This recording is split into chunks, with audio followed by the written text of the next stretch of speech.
এই দেখো এটা নাকি রুটি। কি এটা কাস্টমার রুটি বলছো তোমার? হ্যাঁ রুমালি পরোটা। ও আচ্ছা, তোমাকে তাহলে তেল ছাড়া পরোটা। এটা তেল ছাড়া পরোটা। তেল ছাড়া পরোটা, তেল ছাড়া পরোটা তৈরি হয় দাদা? হ্যাঁ হয়। রূপমের মাথায় বুদ্ধি নেই।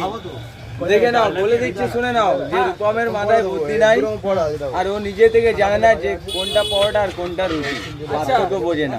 ওটা কি আটা তৈরি করা রুটি, সেই রুটি মনে হচ্ছে। রূপম ভাই তো তোমার একদম মানে লেভেলে ভাইরাল করে দিল তো প্রথম থেকে। প্রথম থেকে ও আমার নামের মানে ইয়ে করছে, কিন্তু ওইটাও করা মানে তোমার নামটাকে ভাঙাচ্ছে, আমার নামটাকে ভাঙাচ্ছে। নামটাকে ভাঙিয়ে এখন নিজে ভাইরাল হচ্ছে। ভাইরাল হওয়ার চেষ্টা করছি বা ওর সাথে যারা যারা আছে। চেষ্টা নাই, ভাইরাল হয়ে গেছে। ভাইরাল হয়ে গেছে। ভাইরাল হয়ে গেছে আমার সেদিনকে বাইরে আওয়াজ মোবাইলে দেখছি। আচ্ছা, ও নাকি একেবারে 100টা পরোটা খেতে পারবে। একটা পরোটা খেয়ে নড়তে পারে না, সে 100টা কি করে খাবে? কে নড়তে পারেনি একটা পরোটা খেয়ে? না তা রূপম ভাই তো বললো নাকি 10টা না 20খানা পরোটা খেয়েছে, তুমি বলছো একটাই নাকি খেতে পারিনি। কেউ বলিয়েছে ভাইরাল হওয়ার জন্য। আচ্ছা, ওটা স্ক্রিপ্টেড ছিল তাই তো?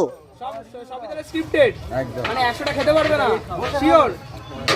এখন তোমার নাম ভাঙিয়ে এদিক ওদিক চলছে তাই তো? আরে তোমার পরোটা খেতে হলে আসতে হবে কোথায়? মজিলপুর 1 নম্বর টি গার্ডেন। আচ্ছা,